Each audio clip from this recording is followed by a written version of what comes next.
After Nightwing revealed he was the leader of the Court of Owls, there was yet another flashback about the dead boy Bruce discovered in the alley. While fixing up the old bat signal with Jim Gordon, Batman explained that Joe Chill had a son who was killed by a drunk doctor while undergoing surgery, and after doing some digging, he discovered that the doctor performing the surgery was Thomas Wayne, using all of his money to cover up the incident and the real reason why Joe Chill killed them in the alleyway that night. This made Batman question why he started this journey in the first place and made him feel like he was living a lie, but Commissioner Gordon gave him some words of encouragement, expressing that it changed nothing and that he was doing the right thing. The story then fast forwarded to the present, where Bruce reunited with an older version of Jim Gordon in the Owl Cave. Formerly known as the Batcave, Nightwing and the others renamed it because it had been abandoned for years and because bats were no longer a symbol of justice after being corrupted by Omega. Grayson then pulled Bruce aside, telling him that Omega was like him, a version of Bruce Wayne like nothing they'd ever faced before. Bruce was eager to take him down, stating that they needed to get Tim so they could fight back,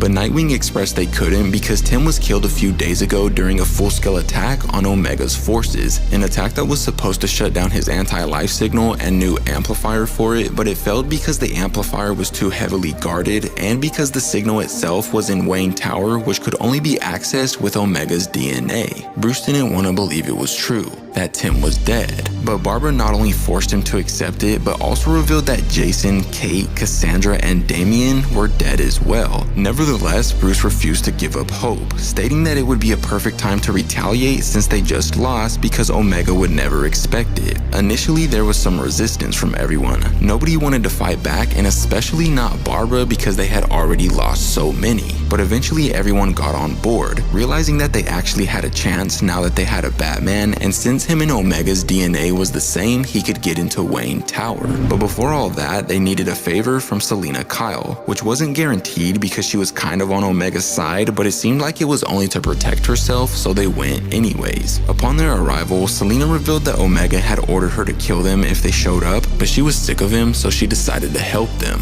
arming them with various weapons and devices that would camouflage them and make them appear harmless against Omega's forces. Once things got started, Diana led the Owls to Arkham Island to go after Omega's signal amplifier, while Bruce and the Joker, who was now Robin, made their way to Wayne Tower where the signal was grounded. Things went as smoothly as they could have. After collectively dismantling some of Omega's forces, Batman and the Joker managed to make it to Wayne Tower, and Selina's camouflage devices allowed Diana and the Owls to get past Omega's security. Upon making it inside, Batman and the Joker were equally frightened and amazed because Omega's main headquarters was filled with trophies of everyone he'd ever beaten. But then Omega himself showed up, wrapping both of them up in self-tightening restraints and then stating that it was the end of Bruce's journey. But sadly, that's where this part comes to an end, but if you want to see what happens in the finale, let me know in the comments down below.